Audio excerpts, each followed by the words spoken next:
अगर आपको पता चले कि मध्य प्रदेश में, जैसा कि नेता नगरी के सुधी दर्शक जानते ही हैं कि चुनाव आने वाले हैं और चुनाव आने से पहले दोनों ही पार्टीज़ ने अपनी सरगर्मियों को तेज़ किया, लेकिन कुछ पेक्यूलियर डेवलपमेंट्स हमको बीजेपी के खेमे में दिख रही, जिनके हाथ में सत्ता है। ये सुनने को मिल रहा है कि बीजेपी ने ये तय किया है कि मध्य प्रदेश की जिम्मेदारी खुद होम मिनिस्टर अमित शाह संभालेंगे। लगातार उनके टूर्स भी हो रहे हैं, वो मीटिंग्स ले रहे हैं पार्टी लेवल की, कुछ रैलियों को भी संबोधित कर रहे हैं और इन इंटरनल मीटिंग्स से जो फीडबैक निकल के आ रहा है, टिप्पणीकार ऐसा कह रहे हैं कि इस बार जो थ्रस्ट है, मेन थ्रस्ट है, वो प्राइम मिनिस्टर नरेंद्र मोदी के नाम पे है। जो चीफ मिनिस्टर है शिवराज सिंह चौहान और बहुत लंबे समय से उस पद पे बने हुए हैं, उनका नाम थोड़ा कम सुनाई में आ रहा है। ये सारी चीज़ें क्यों हो रही हैं और इसके बरक्स जो मेन ऑपोजिशन है कांग्रेस, उसकी तैयारियां कहाँ पे हैं, कितनी हैं, इस विषय पे बात करने के लिए हमारे पास में 3 मेहमान हैं। एक एक करके हम उनका आपसे परिचय करा दें। पहले मेहमान हमारे Hemendra Sharma, deputy editor, Bhopal bureau, India today television. बहुत बहुत स्वागत है सर आपका।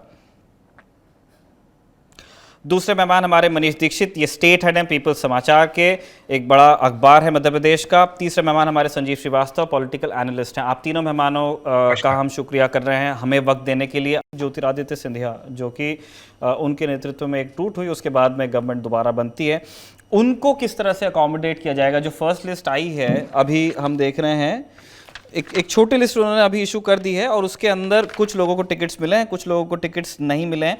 ग्वालियर चंबल का गणित कैसे अफेक्ट हो रहा है उससे? और क्योंकि इसलिए भी हम ये पूछना चाहते हैं क्योंकि कुछ लोगों ने ऐसा कहा कि ये जो पहला लिस्ट आया है बीजेपी की तरफ से, उन्होंने उन सीट्स को निपटाने की कोशिश की है जिनको लेकर के पार्टी एनीवेज बहुत ज़्यादा होपफुल नहीं है, तो वो वहाँ पे पहले ही, क्योंकि हर बार यही होता है कि जब टिकट्स आप अनाउंस करते हैं, लिस्ट आप अनाउंस करते हैं, तो आपको कुछ लोगों की नाराज़गी भी झेलनी पड़ती है।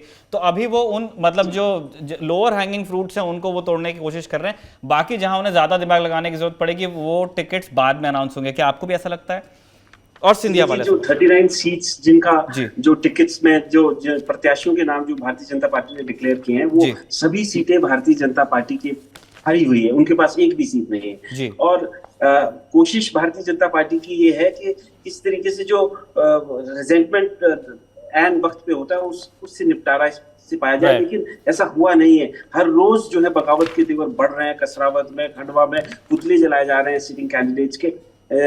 आपने ज्योतिरादित्य सिंधिया खेमे की बात की। ज्योतिरादित्य सिंधिया खेमे को एडजस्ट करने के लिए जो भारतीय जनता पार्टी के कैंडिडेट हैं, तुलसी जो भारतीय जनता पार्टी अभी सिंधिया के साथ जो गए हैं, हमारे हेल्थ मिनिस्टर थे पहले यहाँ पे, तो तुलसी भैया के खिलाफ जो सोनकर जो चुनाव लड़ते थे उनको वहां से शिफ्ट किया गया है। वहां पे वो कह रहे हैं कि हमें वापस जाना है इंदौर। तो हर जगह पे वो उस तरह का रिजेंटमेंट अभी इन जो 39 टिकट्स में है वहां दिखा गया है। जहां तक सिंधिया का सवाल है, सिंधिया के लिए मैं आपको बता दूं कि मध्य प्रदेश में विंध्य रीजन और ग्वालियर चंबल रीजन, ये 2 ऐसे इलाके हैं जहां भारतीय जनता पार्टी की स्थिति खराब मानी जा रही है। ग्वालियर चंबल रीजन अधिकांश सिंधिया सपोर्टर्स वहां से आते हैं। तो वहां पे बीजेपी के अंदर जो ओरिजिनल भाजपाई जो हैं, जो काफी समय से भारतीय जनता पार्टी में टिकट के लिए लड़ाई लड़ रहे हैं, या जो पास्ट में इन ज्योतिरादित्य सिंधिया के कैंडिडेट्स के खिलाफ चुनाव लड़े हैं, जो अब भारतीय जनता पार्टी में मिल गए, उन्होंने 5 साल का समय काट लिया है। अगर अब टिकट उनको नहीं मिलता है तो उनको 10 साल का टाइम हो जाएगा। पॉलिटिक्स में 1 हफ्ता बहुत लंबा समय होता है, 10 साल में तो आदमी हाशिए में पूरी तरह से चला जाता है। तो this is the last moment for them, इसलिए वो संघर्ष कर रहे हैं। और जहां पे संघर्ष उनको दिख रहा है कि वो कामयाब होंगे तो वो वहां लड़ाई लड़ रहे हैं। जहां ऐसा लग रहा है कि उनको टिकट नहीं मिलेगा तो वो पलायन भी कर रहे हैं। शिवपुरी से 4 सिंधिया के बड़े सपोर्टर्स जो हैं वापस कांग्रेस पार्टी में आ चुके हैं। तो और भारतीय जनता पार्टी के भी लोग जो हैं, जो देख रहे हैं कि जहां पे मतलब ये जो सिंधिया सपोर्टर्स जो सिंधिया के साथ गए थे वो वापस आए हैं, और जो भारतीय जनता पार्टी के लोग हैं जैसे नीरज मिश्रा जो हैं वो वापस आए हैं। सुर्खी से नीरज शर्मा, सुर्खी से जो कांग्रेस में अभी कल ज्वाइन किया, वो गद्दावर है। और गोविंद सिंह राजपूत के खिलाफ वो अगर चुनाव लड़ेंगे तो वहां एक टफ कॉन्टेस्ट होगा। और भी गोविंद सिंह राजपूत के खिलाफ बहुत सारी प्रॉब्लम है। तो जो कांग्रेस लोग जिन सीटों पर गए थे वहां पे भारतीय जनता पार्टी के लोग भी कांग्रेस में आ रहे हैं, और जो कांग्रेस के सपोर्टर्स उनके साथ गए थे और उनको जिनको टिकट मिलने की उम्मीद नहीं है तो वो भी वापस कांग्रेस में आ रहे हैं। तो इसलिए ज्योतिरादित्य सिंधिया जो है चारों तरफ से घिरे हुए नजर इस समय हमको। मैं इस पॉइंट पे मनीष जी की भी टिप्पणी चाहता हूं और संजीव जी की भी टिप्पणी चाहता हूं। और कुछ एपिसोड पहले जब मनीष जी नेता नगरी में ही मेहमान थे, मनीष जी ने कहा था कि 3 ब्रांड ऑफ बीजेपी हैं मध्य प्रदेश में, एक शिवराज भाजपा, एक नाराज भाजपा और एक महाराज भाजपा। तो अमरीश जी, आप अभी भी उस एनालिसिस पे कायम है कि जो शिवराज भाजपा है और महाराज भाजपा है, दोनों के बीच एक अंदरूनी लड़ाई है और उसकी वजह से नाराज भाजपा के अंदर नेताओं की संख्या क्या बढ़ती जा रही है? नाराज भाजपा बिल्कुल एग्जिस्ट करती है, और जैसे जैसे टिकट बंटवारा होगा, जैसे अभी 39 सीट्स पे हुआ, तो हेमेंद्र भाई ने जैसा बताया, उसके अलावा चाचौड़ा में, छतरपुर में, हर जगह जो है जिनको कैंडिडेट बनाया है उनके खिलाफ विद्रोह, असंतोष हो रहा है, पब्लिक रैलीज हो रही हैं, लोग सेंटिमेंटल बातें कर रहे हैं, ये भी बोल रहे हैं कि पैराशूट कैंडिडेट हम बर्दाश्त नहीं करेंगे। तो ये नाराजगी और बढ़नी। और जहां तक सिंधिया जी की बात है, सिंधिया जी जो महाराज भाजपा वाले लोग हैं, महाराज भाजपा वालों के लिए अभी एसिड टेस्ट है। एसिड टेस्ट इसलिए है क्योंकि जो देखिए, अब जो पार्टीज टिकट देती हैं उसमें बहुत बड़ा पक्ष है या बहुत बड़ा सोर्स ऑफ इंफॉर्मेशन उन लोगों के लिए होता है, वो उनके सर्वेज होते हैं, वो अलग अलग एजेंसी में सर्वे कराते हैं। और जो हम लोग, हमारे पास फीडबैक है उसमें ये है कि महाराज भाजपा वाले जो लोग हैं उनकी स्थिति ग्राउंड पे ठीक नहीं है। तो यदि ये इंफॉर्मेशन सही है तो अभी महाराज भाजपा के वालों को टिकट नहीं मिलेगी, तो हो सकता है वो भी नाराज भाजपा में चले जाए। तो ये स्थितियां अभी चालू रहने वाली हैं, क्योंकि आप ये देखिए ना, जो सरकार बनी, बीजेपी लीडरशिप ने इसको हमेशा माना है, और इनको जो केक का एक बड़ा हिस्सा सिंधिया और उनके समर्थकों को मिला है। अच्छे अच्छे डिपार्टमेंट्स जो माने जाते हैं, पोर्टफोलियोज, वो सब उनके पास हैं। मगर हर पार्टी का अल्टीमेट एम है इलेक्शंस, और जब इलेक्शंस के पहले जो सर्वे और जो फीडबैक आ रहा है, अभी तो मध्य प्रदेश में पूरी 230 विधानसभाओं में 4-5 राज्यों के विधायक हर कॉन्स्टिट्यूएंसी में घूम रहे हैं। वो अपना एक अलग फीडबैक सिस्टम अमित शाह जी ने इस बार शुरू करवाया है, उससे भी क्या फीडबैक मिलेगा। तो जैसे जैसे हम और करीब आएंगे इलेक्शन के, तो ये तीनों जो भाजपा है वो मेंटेन रहेंगी। उसमें से ये जरूर हो सकता है कि कुछ थोड़ा ज्यादा परम्यूटेशन कॉम्बिनेशन चलता रहेगा। तो संजीव जी, हम आपके पास आ रहे हैं इसी सवाल को लेके। एक तो आप अपनी इस पे टिप्पणी दीजिएगा ही कि जो ये जो 3 ब्रांड्स ऑफ बीजेपी है और उसके अंदर कैसे लोग आ रहे हैं, जा रहे हैं, कौन बड़ा कौन छोटा हो रहा है। और दूसरा, हम जिस चेहरे की जो बात चल रही थी और जो होम मिनिस्टर का पर्सनल इंटरेस्ट है, वो 15 दिन में 2 बार आ गए। उन्होंने जो सदस्यता अभियान है वो चालू कर दिया ग्वालियर से, और उसका स्लोगन उन्होंने दिया है, एमपी के मन में मोदी। अब इस बात उन्होंने बिल्कुल तारीफ की, रिपोर्ट कार्ड जब जारी किया अपनी सरकार का तो सीएम की तारीफ की। उन्होंने कहा मुख्यमंत्री शिवराज सिंह चौहान ईमानदार हैं, लोकप्रिय हैं, मेहनती भी कहा, तो तारीफ उनकी की। लेकिन स्लोगन है एमपी के मन में मोदी। तो हमें जानना चाहते हैं कि ये जो 3 बीजेपी हैं जिसके बारे में मनीष जी अपनी बात कर रहे थे, उसके कॉन्टेक्स्ट में आप जो सेंटर की तरफ से थ्रस्ट है कि इन तीनों से निकाल करके नैरेटिव को कहीं और दूसरी दिशा में ले जाया जाए, जो उनका मेन जो मैस्कट है बीजेपी के, नरेंद्र मोदी प्राइम मिनिस्टर, क्या आपको उस दिशा में ये कैंपेन जाता नजर आ रहा है बीजेपी के हवाले से? बेशक, देखिए, जो एंटी इनकम्बेंसी है कुछ ज्यादा है। अगर हम केंद्र की तुलना में देखें तो मध्य प्रदेश सरकार के खिलाफ बहुत ज्यादा एंटी इनकम, और एंटी इनकम्बेंसी के साथ साथ जो मौजूदा विधायक हैं, उन विधायकों को लेकर भी यहाँ अलग अलग जितने हम क्षेत्र घूम रहे हैं, हर क्षेत्र में चेहरों से अब लोगों को बहुत उकता से गए हैं लोग वहां। वो उतने उन चेहरों को लेकर कंफर्ट नहीं है। साथ साथ फिर जो अंतरकलह तो बीजेपी में इस समय घनघोर है। जो सिंधिया के आने के बाद 24 जो उनके साथ विधायक आए थे, 24-25 विधायक, उन विधायकों को आने के बाद अब बहुत सारी जगह स्पष्ट तौर पर 2-2 बीजेपी है कि एक सिंधिया की बीजेपी, या जो वहां पहुंचे हैं वो जो मूल कांग्रेसी थे वो एक अलग जिले में बीजेपी, और दूसरी जो मूल बीजेपी है। तो स्थिति यह है गौरव जी कि ना वहां का व्यक्ति दूसरी जगह जाता, ना दूसरी जगह का बीजेपी का व्यक्ति यहाँ आता, दोनों बटे हुए हैं। अब इन सबके बीच में जो हालात है, जैसे आपने 39 सीटों की बात की जो घोषणा हुई, और इसमें जो साफ दिखा कि सिंधिया के लोगों के टिकट काटे गए, बिल्कुल उम्मीद थी कि ऐसा कुछ होगा। जो सिंधिया का उपयोग बीजेपी को करना था, बीजेपी कर चुकी है। जो उनकी यहाँ डील हुई होगी, वो डील लगभग पूरी हो चुकी है। उस डील में जो देना था, लेना था, वो लेन देन हो चुका है। अब पूरी की पूरी यदि कोई केंद्र की जो आप बात करते हैं, अमित शाह या मोदी, तो उनकी निगाह अकेले मध्य प्रदेश नहीं है। उनका तो जो 2024 फाइनल है, जो उस फाइनल पे पूरी की पूरी नजर और निगाह है। पूरे कार्ड उसी के हिसाब से जमाए जा रहे हैं, प्ले किए जा रहे हैं। और मध्य प्रदेश में सारे चेहरे इसीलिए पीछे हैं कि अभी हाल ही में जब अमित शाह ने प्रेस कॉन्फ्रेंस यहाँ भोपाल में की, तो उनसे बहुत स्पष्ट पूछा गया था कि क्या ये शिवराज कंटिन्यू रहेंगे। तो उन्होंने बड़ा एक बेरुखी वाला जो उनके अंदाज होता है उसमें जवाब दिया था कि ये काम हम पर छोड़ दीजिए, क्या करना है, अभी तो शिवराज मुख्यमंत्री हैं, तो बहुत सारे संकेत उन्होंने दे दिए थे। यहां पर यदि सरवाइव करना है तो वो बेदर्दी से ही सरवाइव बीजेपी कर सकती है। बीजेपी के पास में जो पैबंद है, जितनी गड्ढे उनको भरने के लिए अब अमित शाह जैसे ही लोग यहाँ आवश्यक हैं। या मध्य प्रदेश में किसी की चल भी जो हम देख रहे हैं बार बार नजर आता है, किसी की कोई चल नहीं रही है। पूरे उन्होंने कार्ड्स अपने हाथ में रखे हैं और साफ साफ, और वो उन्होंने बड़े जो भी उनकी अपनी रणनीति है, उन्होंने जैसे अभी साथी बता रहे थे कि हर विधानसभा में विधायक गण आए हुए, दूसरे स्टेट्स के लोग यहाँ अपने हिसाब से सर्वे कर रहे हैं कि किसकी क्या पोजीशन है, किसकी क्या पोजीशन नहीं है। तो इन सब के बीच में जो एक चीज है कि उनके पास खेलने के लिए अभी मोदी ही कार्ड बचे। कितना चलेंगे क्या चलेंगे तो आने वाला वक्त बताएगा। और वो उनके बयानों में भी दिख ही रहा है कि जैसे होम मिनिस्टर की हम बात कर रहे हैं, हमेशा उन्होंने कहा जब वो प्रवास ग्वालियर का था कि एक एक सीट के 10-10 दावेदार हैं, लेकिन टिकट एक ही को मिलना है, ये आप समझ लीजिए, और दूल्हा कैसा भी हो उसकी बुराई न करें और संगठन के लिए ही काम करें। तो उन्होंने वो ताकीद भी कर दी। अब हमको देखना है कि लोग कितना मोटिवेटेड फील करते हैं। हम हेमेंद्र जी आपके पास आना चाह रहे हैं कांग्रेस की रणनीति को लेकर के। जब आज से 1.5 महीने पहले हम लोग वहाँ पे मध्य प्रदेश गए और वहाँ कुछ लोगों से मिले, कुछ हमारे इंटरव्यूज़ कंडक्ट हुए, हमने चीफ मिनिस्टर का इंटरव्यू किया, हमने होम मिनिस्टर का इंटरव्यू किया। उस तब जो लोगों से मुलाकात करके बात करके जो फीडबैक मिलता था कि एक सर्टन नर्वसनेस की बात की जाती थी कि एक फटीग डेवलप हो गया है बीजेपी का, इतना लंबा रूल स्टेट में रह गया है कि जो ऑब्वियसली एक एंटी इनकम्बेंसी वाला एंगल आने वाला था, तो वो अब धीरे धीरे धीरे बड़ा मुखर होता चला गया। और फिर उसके बाद बाकी इश्यूज़ तो हम बीजेपी के डिस्कस कर ही चुके हैं।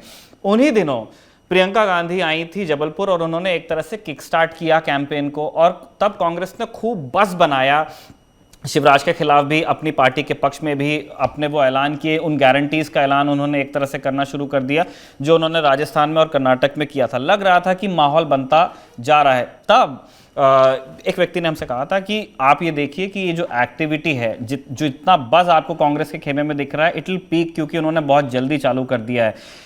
अभी पिछले कुछ दिनों से हम ये सुन रहे हैं कि BJP is trying to catch up. इसके बरक्स कांग्रेस की तैयारी कैसी है? पहली लिस्ट बीजेपी ने अपना अनाउंस कर दिया, ठीक है, छांट के वही सीट्स अनाउंस की जिसमें उनको बहुत ज़्यादा प्रॉस्पेक्ट्स वैसे भी नजर नहीं आ रहे थे, लेकिन कांग्रेस की लिस्ट अभी आई नहीं है। 10 सितंबर कहा जा रहा है कि फर्स्ट लिस्ट आएगी, जिसके अंदर भी सिर्फ 66 नाम होंगे। और अभी बाकी चीज़ों को वो ट्राई कर रहे हैं। कांग्रेस ने थोड़ा सॉफ्ट हिंदुत्व लगाने की कोशिश की है, जो कमलनाथ का ब्रांड रहा है। दिग्विजय सिंह भी बहुत ज़्यादा फ्रंटल अटैक्स नहीं कर रहे हैं हिंदुत्व पॉलिटिक्स के ऊपर। आप कैसे देख रहे हैं? देखिए, मैं सबसे पहले तो जो एंटी इनकम्बेंसी की आपने बात कही और जो भारतीय जनता पार्टी की जो आपने कहा कि आपने यहाँ एक्सपीरियंस किया, फील किया, तो सबसे पहले 2018 में जो मध्य प्रदेश में चुनाव हुआ था, उस समय विजिबल एंटी बीजेपी मूड था। बीजेपी का वोट परसेंटेज गिरा, कांग्रेस का वोट परसेंटेज बढ़ा। बीजेपी की 56 सीटें गिरी, कांग्रेस की 56 सीटें बढ़ी।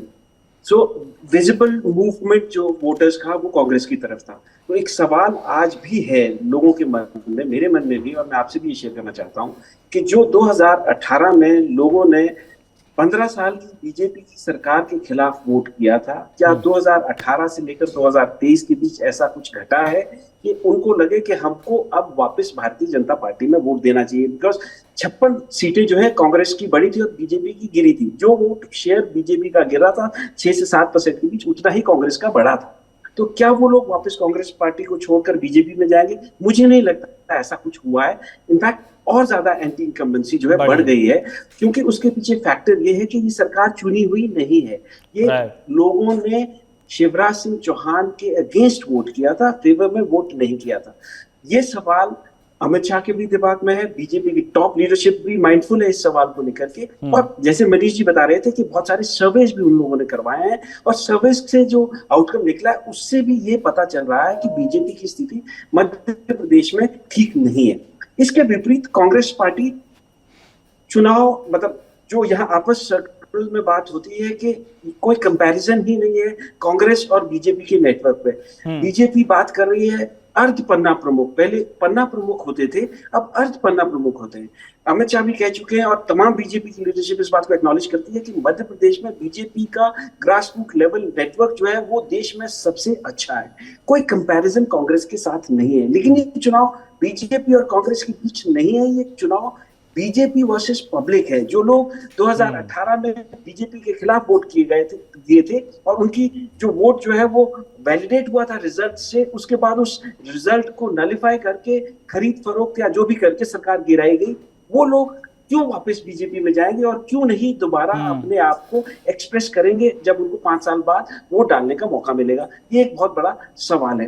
कांग्रेस पार्टी ने अपनी जो डिक्लेरेशंस की है, 5 जो अनाउंसमेंट्स किया है, जिस तरीके की घोषणाएं उन्होंने कर्नाटक में और राजस्थान में की, प्रियंका गांधी आपने बताया वो यहाँ करके गई, वो एक बस क्रिएट करने में कांग्रेस के पक्ष में जरूर निश्चित तौर पर कामयाब हुई। लेकिन कांग्रेस पार्टी ज्यादा मतलब कोशिश ये कर रही है कि वो कुछ नेगेटिव ना करे, अपने आप चुपचाप मतलब बॉल को डिफ्लेक्ट करते जाए, तो वो अक्रॉस द लाइन पहुंच जाएगी, कोई कंट्रोवर्सी ना हो। और जहां तक सॉफ्ट हिंदुत्व का जो सवाल है, जो कमलनाथ बार बार कह रहे हैं कि मैं कब से हनुमान भक्त हूं, मैंने तो सबसे बड़ा हनुमान की मूर्ति छिंदवाड़ा में बनाई थी, बिना शोर शराबे के बनाई थी, वो स्टैंस एक सोची समझी स्ट्रैटेजी के तहत इसलिए किया गया है कि एन वक्त पर वोटों का पोलराइजेशन हिंदू और मुस्लिम कम्युनल लाइंस में ना हो सके।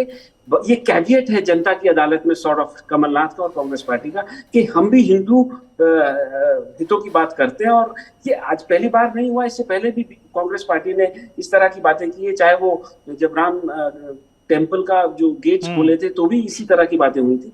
तो ओवरऑल ये स्ट्रैटेजी है कि मध्य प्रदेश में क्योंकि मुस्लिम पॉपुलेशन 6 से 7% के बीच है, और मतलब मुस्लिम पॉपुलेशन, मुस्लिम वोटर का जो दिमाग है वो अब बन चुका है अक्रॉस द कंट्री इस तरह से, जैसे हमने वेस्ट बंगाल के इलेक्शंस में देखा कि ओवैसी की तरफ भी वोट नहीं गया। जिन इलाकों में इंडिपेंडेंस के बाद कांग्रेस कभी हारी नहीं थी, वहां पे भी मुस्लिम माइनॉरिटी वोट जो है टीएमसी के पास गया, क्योंकि वो डिसाइसिव विक्ट्री टीएमसी को दिलाना चाहते थे, बीजेपी को हराना चाहते थे। तो मध्य प्रदेश में मुस्लिम्स के पास कोई ऑप्शन है नहीं, नंबर 1।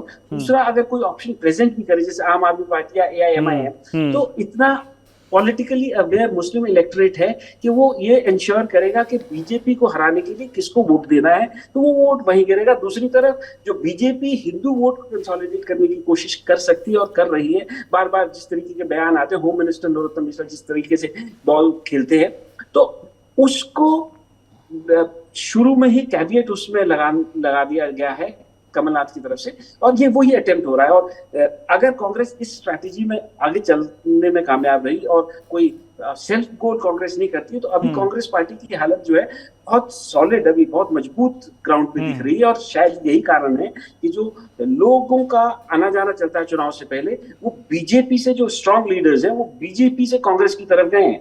कांग्रेस की तरफ से एक भी कोई बड़ा नेता बीजेपी में नहीं गया है। इंडिकेशन साफ है, क्योंकि ये लोग जो है ये ग्रास रूट लेवल पे पॉलिटिशियंस, जिनको माइग्रेटरी बर्ड्स भी कहा जाता है, प्रवासी पक्षी भी कहा जाता है, वो हवा का रुख बाकियों से बेहतर समझते हैं। और अगर प्रवासी पक्षी कांग्रेस की तरफ जा रहे हैं तो ऐसा प्रतीत हो रहा है कि हवा कांग्रेस के फेवर की बह रही है। और यही कारण है कि अमित शाह बार बार कह रहे हैं कि हमें मोदी जी का चेहरा देखना है और भारतीय जनता पार्टी का फूल का निशान देखना है। शिवराज सिंह चौहान का नाम एज फ्यूचर चीफ मिनिस्टर नहीं लिया जा रहा है, उनके चेहरे पे चुनाव लड़ा जाएगा ऐसा भी नहीं कहा जा रहा है। इनफैक्ट जो प्रेस कॉन्फ्रेंस भोपाल में हुई उसमें अमित शाह जी ने ऑलमोस्ट सर्टेन टर्म्स में कह दिया कि वो चीफ मिनिस्टरियल कैंडिडेट अभी फिलहाल नहीं है, पार्टी डिसाइड करेगी, पार्टी का ये डिसीजन होगा और पार्टी जब समय आएगा तब डिसाइड करेगी। मतलब 18-19 साल से जो व्यक्ति आपके चीफ मिनिस्टर है वो आपके कैंडिडेट नहीं, तो इससे ज्यादा स्ट्रॉन्ग मैसेज वो दे नहीं सकते।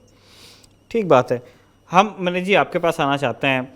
एक सॉफ्ट हिंदुत्व वाला जो पक्ष था जिसको दोनों पार्टीज अपने अपने हिसाब से हैंडल करने की कोशिश कर रही है, अब शिवराज सिंह चौहान ने मतलब एक सीधा फ्रंटल अटैक किया है। उन्होंने कहा कि अब मैं कमलनाथ के इलाके में जाकर के वो हनुमान लोग बनाने की बात कर रहे हैं जामसावली में, जहाँ एक पहले ही एक मंदिर है, एक बार उस मंदिर का पुनर्निर्माण हो चुका है। बचपन में जब हमने देखा था तब एक टीन शेड हुआ करता था, एक मंदिर बना उमा भारती के ज़माने में जब वहाँ पे केक वगैरह कटा था, और उसके बाद एक बार वो मंदिर फिर बनाया और अब तीसरा अनाउंसमेंट हुआ है कि अब हनुमान लोग ही वो बना देंगे।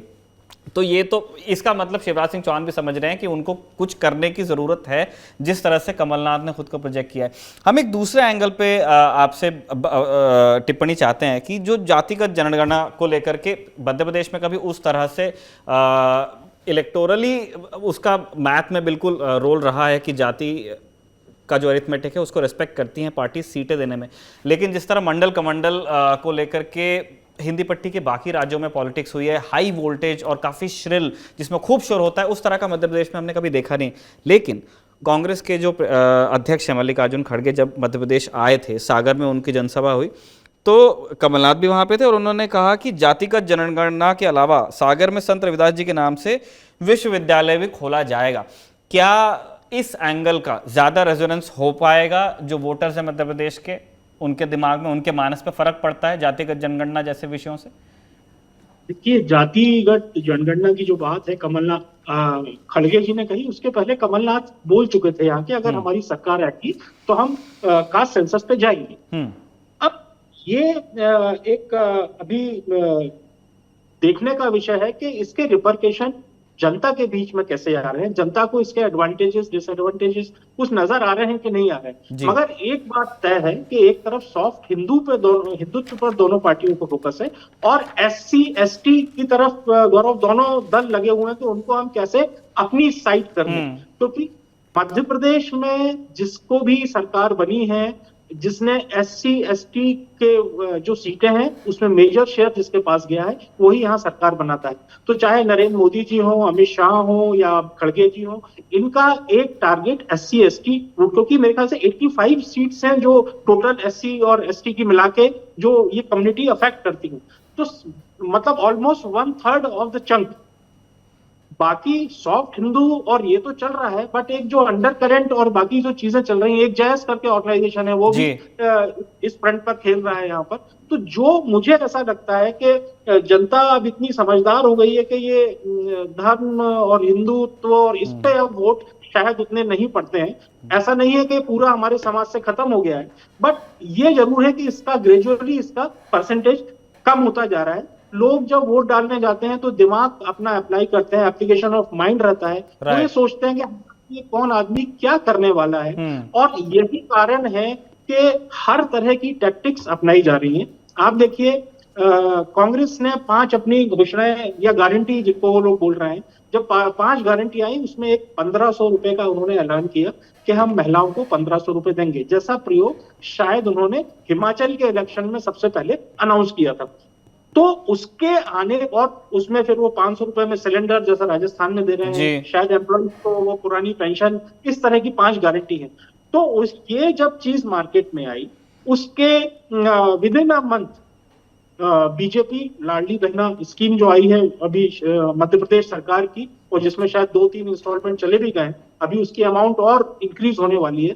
तो बाय, जिसको बोलते हैं बाय हुक और क्रुक, दोनों पार्टियां लगी हुई हैं कि या तो हम धर्म के नाम पर, या हम जो रेवड़ी कल्चर जिसका हर आदमी मंच पर, चाहे वो सुप्रीम कोर्ट हो या प्रधानमंत्री हो, सब लोग इसकी बुराई करते हैं कि साहब रेवड़ी कल्चर से हमें दूर रहना चाहिए। बट शायद ही कोई ऐसा दल है हिंदुस्तान में जो इस पर आगे नहीं चल रहा है। तो जिस तरह से कांग्रेस ने वादे किए, उसको तत्काल उनको बीजेपी को लगा होगा, उनकी जो थिंक टैंक है उन्होंने सोचा होगा कि इससे शायद चीजें हमारे हाथ से निकल सकती हैं। तो उसके काउंटर में यहाँ पर लाडली बहना स्कीम आ गई, और क्योंकि उन्होंने 1500 का टारगेट दिया है, तो हम यहाँ पर CM ने अनाउंस किया है, और वो बार बार रोज बोलते भी हैं कि हम ग्रेजुअली इसको 3000 तक ले जाएंगे।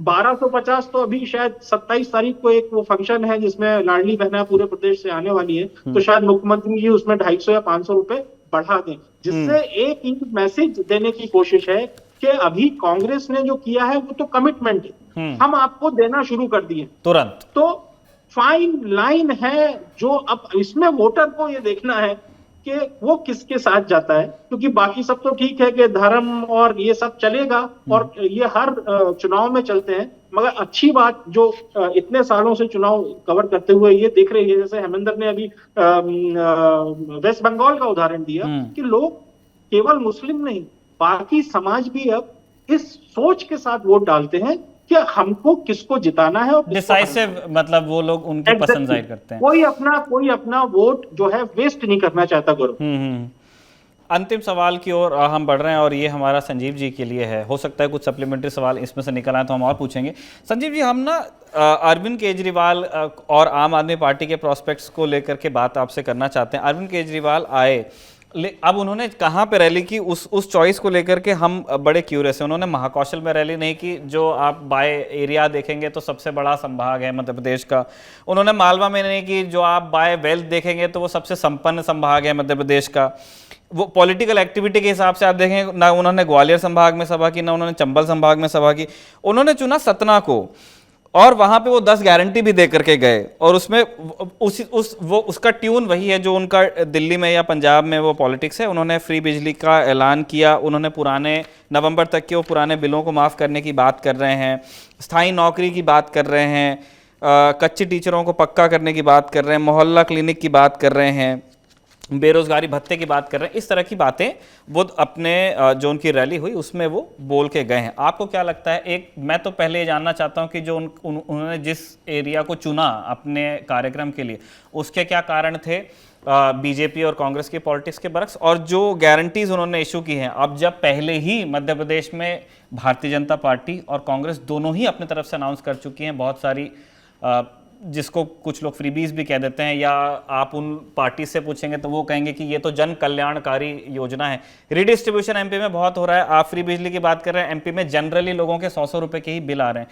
कितना रेजोनेंस अरविंद केजरीवाल को मिलेगा उनकी गारंटीज पे, और वो सतना क्यों गए? नहीं देखिए, अकेले सतना नहीं करना, ग्वालियर में भी एक बड़ी रैली की, ग्वालियर चंबल में एक बड़ी रैली हुई थी, काफी संख्या में लोग थे। मुझे लगता है देखिए, जो ग्वालियर चंबल संभाग है या विंध्य संभाग, जिसमें आपने सतना की बात की, ये दो ऐसे इलाके हैं बीजेपी से लोग नाराज हैं, कांग्रेस की भी उस तरीके से वहां भी स्थितियों में नहीं है, कांग्रेस से भी लोग ही नाराज। उन्हें ऐसा लगता है कि यह जो वैक्यूम है, सो कॉल्ड वैक्यूम है, वैसे तो मध्य प्रदेश द्विदलीय प्रणाली पे ही चुनाव मध्य प्रदेश में होते रहे, तो उनको वो एरिया शायद ज्यादा सूट कर रहा है या दिख रहा है उनको।